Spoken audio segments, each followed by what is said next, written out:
Welcome back. So this is the role of a judge in a civil case and the role of a judge in a criminal case. So in a civil case, we just got several points to go through. You would put these down in an 8-mark question for OCR. First of all, where do judges sit? Well, in the High Court, they can sit in one of the 3 divisions and they can sit in the County Court.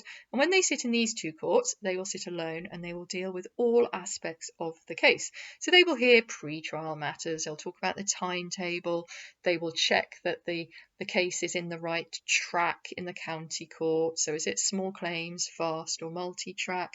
And then they will check that the witnesses are available and how long the case is going to take. They will then hear the trial. So they will hear evidence from witnesses. They hear legal arguments. They listen to barristers and they make a decision. Remember, it's not guilty or guilty in it's not guilty or guilty in civil cases. It is, are they liable? Are they responsible? So they make the decision and they will award the appropriate damages and also order costs to be paid or not. They also, in civil cases, will hear appeals. So remember, in the Court of Appeal and the Supreme Court, and they will hear all the legal arguments and they will then decide if the appeal is upheld, so i.e. the decision is the same, or is the appeal allowed, in which case the decision is changed. They can also vary damages in an appeal case. So the Court of Appeal, as well as varying damages, can set precedent for future cases to follow.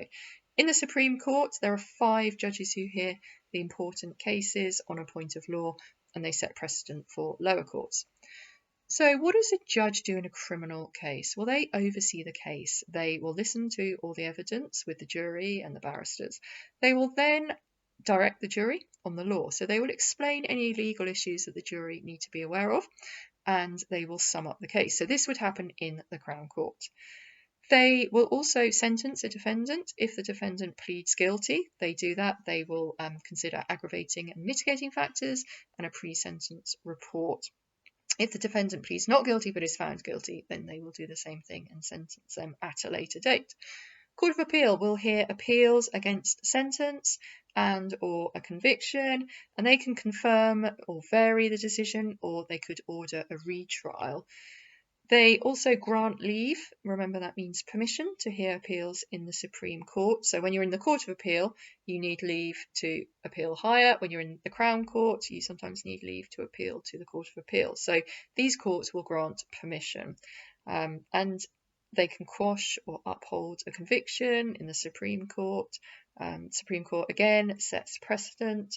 And just finally, district judges can sit with 2 magistrates or on their own in the magistrates' court. Okay, so the next video is going to be evaluation, positive and negative points of judges, the judiciary, being able to make law.